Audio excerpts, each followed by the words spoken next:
Bonsoir les amis, j'espère que vous allez bien, je suis Pascal Tringuy, la Kunzang, et ce soir, eh bien, on va aborder un certain nombre de vos questions, parce qu'en ce moment, je réponds à vos questions. Voilà, les vidéos de la semaine étant faites, et celles de la semaine prochaine étant préparées, je vais répondre à vos questions. Alors, qu'est-ce qui différencie notre voie du bouddhisme qu'on pratique dans notre temple, dans nos temples maintenant, des autres voies du bouddhisme? Alors, dans le bouddhisme, il faut considérer une chose, c'est que le bouddhisme du Bouddha, il a intégralement disparu.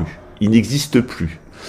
Le bouddhisme du Bouddha, en Inde, il a donné naissance à une nouvelle voie du brahmanisme qui s'appelle l'hindouisme. Donc le bouddhisme, il a disparu, il existe encore un petit peu sur l'île de Ceylan, un bouddhisme qui ressemble assez au bouddhisme original, mais qui n'est pas le bouddhisme originel. Ensuite, il y a une voie qui s'est détachée du bouddhisme aux environs du IIIe siècle, qui est le Hinayana, le petit véhicule. Il est présent à Lyon, c'est religieux, enfin c'est pas vraiment des religieux, c'est pas vraiment des moines, parce que le terme moine et religieux dans le bouddhisme, ça n'a pas de sens. Voilà. Et souvent on fait une erreur, c'est-à-dire qu'on interprète le bouddhisme comme on interprète le catholicisme.